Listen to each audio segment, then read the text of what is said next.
Lagi bang on fleek ang mga pilik mata mo? Dagdag ganda points ba ito o hatid lang ay perwisyo?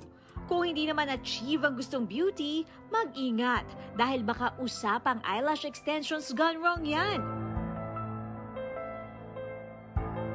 Para sa health coach na si Hana, asset daw ang pagkakaroon ng magandang pilik mata. Para sa akin po as a girl, yan, yung mahabang lashes kasi parang nakakatulong siya na mas maganda, parang kahit woke up like this ka, fresh yung dating mo. Gusto ko lang po siya ng additional length and additional volume kasi mahaba naman po yung pilik mata ko pero medyo manipis po kasi. Ang eyelash extensions, karaniwang tumatagal ng 1 hanggang 2 buwan. Pero tila napaluha raw siya sa mumurahing pilik mata. After nung application, naramdaman ko na medyo mabigat siya compared dun sa iba kong pagpapagawa ng lashes. After ilang hours, naramdaman ko na medyo nagluha yung mata ko. So, may na-feel ako na tumutusok sa both sides ng mata ko.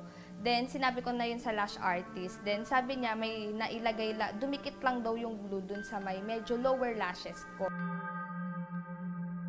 Paliwanag ng eye specialist na si Dr. Charlene Noguera, delikado ang paglalagay ng pandikit sa talukap ng mata.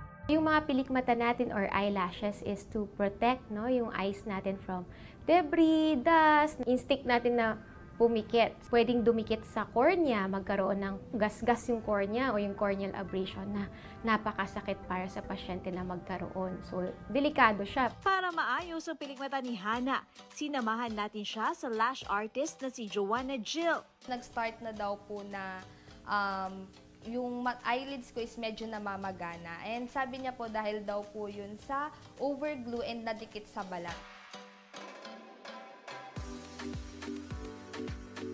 Kakabit ko po sa kanya yung classic po na single strand lang po yung kakabit natin sa kanya para ma-experience na din po niya yung tamang paglalagay po ng extension.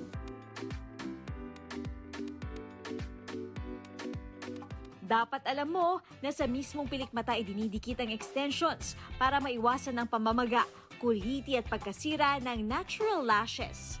Naging cause po ng pamamaga is yung pong nakadikit po sa balat and yung katulad din po nung paglalagay po ng extension na sobrang dami po nung natural lashes po. Kasi kunyari, single strand, kailangan po talaga is isang natural lashes po yung ilalagay po natin.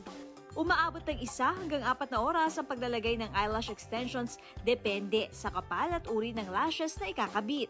After po nung nangyari na yon, na-realize ko talaga na dapat doon lang tayo sa trusted, kilala, and yung mga licensed talaga na lash artist. Mas magandang pumunta kayo sa ophthalmologist para mas malinisan ng maigi or matanggal yung glue ng maayos para hindi magasgas yung cornea nyo or magkaroon kayo ng eyelid infection. Huwag maging pikit mata sa panganib na dulot ng pagpapaganda. Kumonsulta sa eksperto para achieve ang beautiful you. Ako si Katrina Son at yan ang kwentong dapat alam mo.